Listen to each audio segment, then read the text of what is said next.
en este tercer video de la sesión de filtración glomerular. Específicamente platicaremos sobre el proceso de filtración. Bien, hemos planteado que la pared glomerular está constituida básicamente de tres elementos. El primero es el endotelio capilar glomerular, que como ya se ha planteado, tiene un glicocálix rico en glicoproteínas y glicosaminoglicanos que le confieren a este endotelio una carga negativa, y que este endotelio además pues es un endotelio fenestrado con fenestras del orden entre 500 y 1000 angstroms. El segundo componente de la pared glomerular es la membrana basal glomerular con un espesor entre 300 y 350 nanómetros. Es una membrana que se describe como porosa, que está constituida fundamentalmente por una malla de colágeno tipo 4, la mielina y entactinas, así como paransulfato y glicosaminoglicanos que nuevamente le confieren también una carga de superficie negativa. Y finalmente el epitelio visceral de la cápsula Bowman, constituido en esencia por los podocitos. Dichos podocitos tienen prolongaciones denominados pedicelos, que nuevamente tienen glicosaminoglicanos con carga negativa, y entre estos pedicelos que están interdigitados pues existe una hendidura que está ocupada por un diafragma tipo escalera y que definen o participan en determinar el tamaño de las moléculas que pueden permear a través de esta membrana o de esta pared glomerular. Bien, ahora voy a hablar del concepto de TFP de solutos. Este concepto es útil porque nos permite, entre otras cosas, el poder definir qué solutos son libremente filtrables y cuáles no. Bien, el cociente TFP no es otra cosa más que un cociente entre la concentración en el líquido tubular, TF, tubular fluid, de hecho TF es la expresión sajona de líquido tubular, dividido entre la concentración plasmática, que sería la P. Si tomamos este esquema y metemos una micropipeta para poder determinar la concentración, por ejemplo, sodio al principio o al inicio de la cápsula Bowman, entonces encontraremos que la concentración en el líquido tubular de sodio es aproximadamente 145 miliequivalentes por litro. Si ahora introducimos otra micropipeta y tomamos una micromuestra para medir la concentración de sodio en el plasma, entonces encontraremos que también tiene una concentración de 145 miliequivalentes por litro. De manera entonces que el TFP de sodio sería en esencia 145 sobre 145, y este cociente da un resultado igual a 1, lo cual significa que es libremente filtrable. Si por el contrario encontráramos que la concentración a nivel al inicio del tubo proximal, es decir, en la cápsula Bowman, fuera de 120 miliequivalentes por litro, entonces este cociente sería menor que 1, y eso pues implicaría que el TFP, al ser menor de 1, para este soluto, entonces no sería libremente filtrable. Con base en ello, entonces, en este primer diagrama tenemos en las abscisas el radio molecular de diferentes sustancias, y en las ordenadas tenemos el TFP correspondiente. Y como podemos ver, el agua, la glucosa y el cloruro de sodio tienen TFPs muy cercanos a 1, o prácticamente 1. Otra molécula que nos podría interesar es, por ejemplo, inulina, y si vemos en esta tabla, vemos que la inulina tiene un TFP de 0.98, entonces dirían, bueno, pues entonces no es libremente ultrafiltrable. El punto es que este punto 98, este valor de punto 98 puede estar representando, entre otras cosas,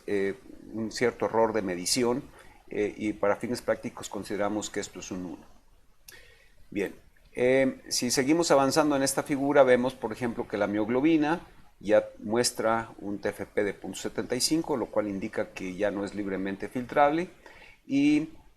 conforme vamos progresando en esta curva, vemos que los TFPs van descendiendo rápidamente. Para el caso de hemoglobina y de albúmina, estos TFPs andan en el orden de 0.03 o 0.01. De manera entonces que se plantea que todos aquellos solutos con un peso molecular menor a 5000 o un radio efectivo menor a los 15 Armstrongs, en esencia son solutos que se filtran libremente. De ahí en adelante, si vemos los pesos moleculares de la mioglobina, de la ovoalbúmina, de la hemoglobina o de la ceroalbúmina van creciendo, los radios efectivos también van aumentando y el TFP se va reduciendo hasta llegar a un punto como el caso de ceroalbúmina, que es muy pequeño. Entonces decimos que el filtrado glomerular es un filtrado constituido por solutos o solventes que son libremente filtrables, como son el agua, los iones, la glucosa y la urea, constituido también por solutos como los coloides y las proteínas que tienen una filtración, y los lípidos que tienen una filtración limitada, y elementos celulares que no tienen o no es posible que se filtren. Y entonces sí hemos dado esta circunstancia que el filtrado glomerular es un ultrafiltrado de plasma con pequeñas concentraciones de proteína y lípidos y ninguna célula. Bien, la barrera de filtración, hemos dicho, pues está determinada tanto por el endotelio capilar fenestrado como por la membrana basal y los espacios que dejan los peldaños del diafragma tipo escalera. Ya decíamos cuando expusimos la anatomía funcional que aunque en esta figura parece haber que entre las hendiduras existe una estructura que impediría el paso de cualquier soluto, la realidad es que esto es un artificio de corte y que realmente este diafragma, que está fundamentalmente constituido de una buena cantidad de proteínas de diferente tipo, en esencia, este diafragma, básicamente lo que ustedes pueden ver aquí en esta zona naranja, es lo que realmente está constituido de nefrina, son multitud de moléculas que están perfectamente ordenadas, mientras que lo que viene a ser la escalera está en principio constituido, vamos a decir así, que los escalones están constituidos de alfa-actinina 4, mientras que los largueros de la escalera están constituidos de actina. Y como pueden ver en esta figura, en principio los pedicelos en principio recubren a esta escalera, pues, o estas escaleras, una a cada lado de las moléculas de nefrina, y cuando aumenta la concentración de calcio dentro del podocito, estos pedicelos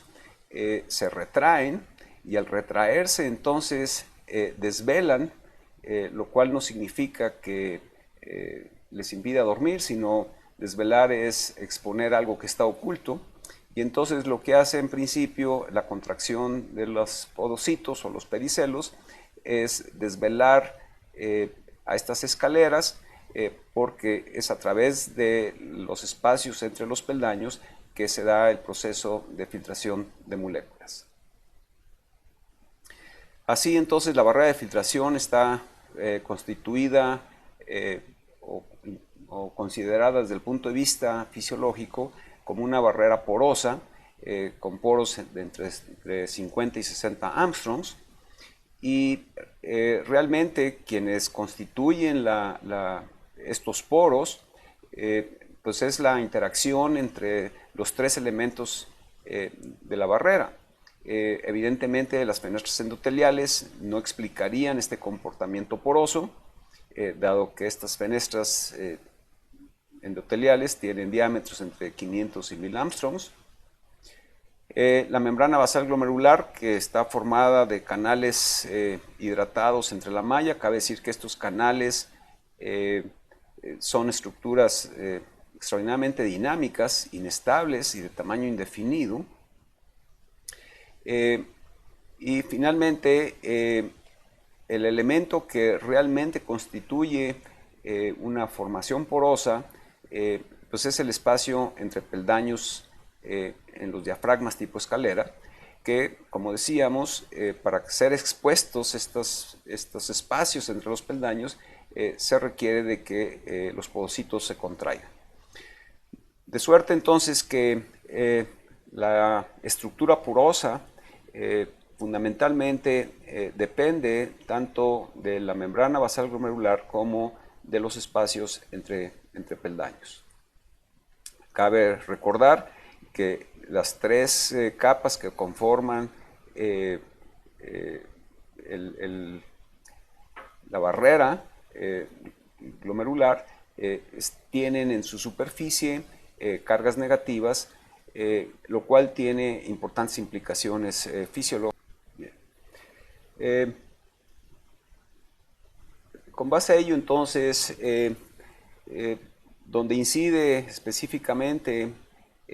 las características de permeabilidad de la membrana glomerular o de la barrera glomerular, es en el filtrado de macromoléculas. Cuando se desarrolló la tecnología y permitió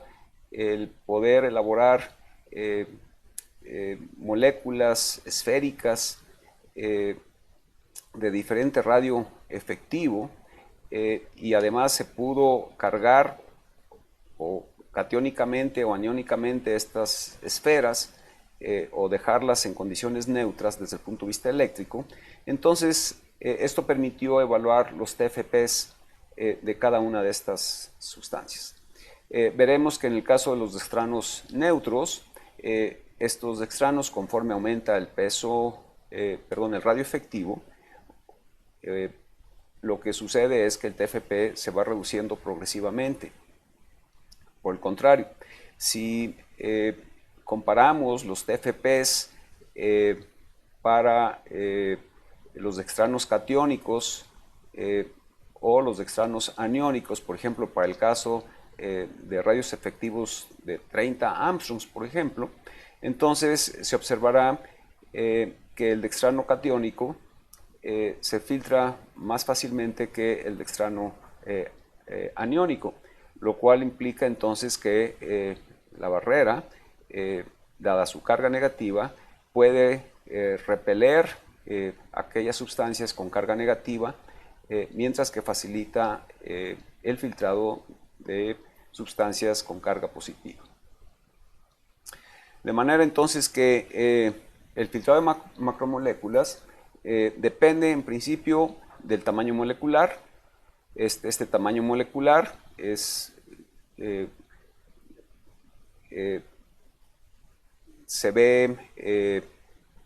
es importante porque si el tamaño de la molécula permite que pase entre los peldaños del diafragma tipo escalera y la contracción podálica lo permite, entonces esta molécula podrá ser filtrada. El segundo elemento del filtrado de macromoléculas es la carga molecular. Entonces las moléculas catiónicas se filtran mejor que las neutras, y estas a su vez se filtran más que las moléculas negativas. Los grupos aniónicos de superficie entonces del endotelio, de la membrana y los pedicelos, dados fundamentalmente por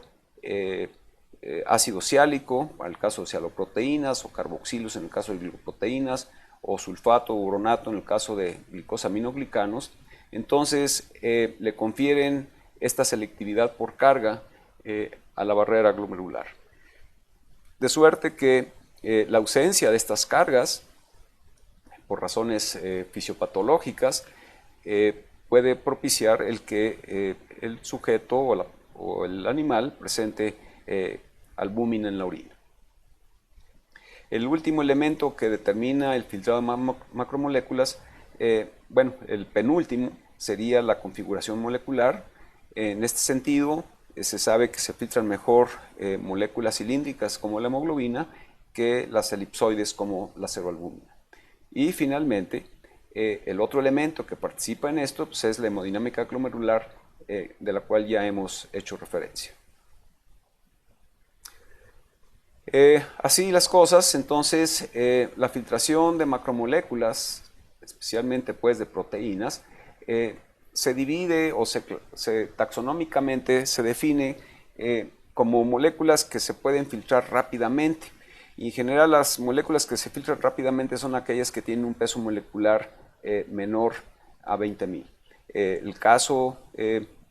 aquí expuesto en esta gráfica y en esta tabla es, por ejemplo, el caso de la mioglobina, que es una molécula que, aunque tiene un peso molecular de 17.000, se considera pues que relativamente se filtra de manera rápida. Lo mismo sucede con las alfa 1 y beta 2 microglobulinas, las apoproteínas, enzimas, etc. En segundo lugar están las que se filtran sustancialmente, es decir, aquellas que tienen un peso molecular menor de 50.000, como podría ser la albúmina de huevo o ovoalbúmina, la lactoglobulina, la proteína de Bence-Jones, como prototipos de esta subclase de proteínas que se filtran sustancialmente. Y finalmente las que se filtran muy escasamente, que son aquellas que tienen un peso molecular mayor de 50.000, como es el caso de hemoglobina y ceroalbúmina. Si nosotros calculamos la carga filtrada de proteína como el producto de la filtración glomerular por la concentración de proteínas ultrafiltrables, entonces, sabiendo que la filtración glomerular es de 180 litros por día y que la concentración de las proteínas que se filtran, que es escasa, pero que se filtran es del orden de 40 miligramos por litro, esto daría que al día se filtran aproximadamente 7.2 gramos de proteína al día. Si contrastamos esta cantidad, o esta concentración, más bien dicho, de 40 miligramos contra la concentración de proteínas, por ejemplo, en el plasma, pues es evidente que prácticamente no se filtran proteínas. Sin embargo, aunque la concentración es pequeña, si lo multiplicamos por la filtración glomerular, esto representa 7.2 gramos de proteína al día.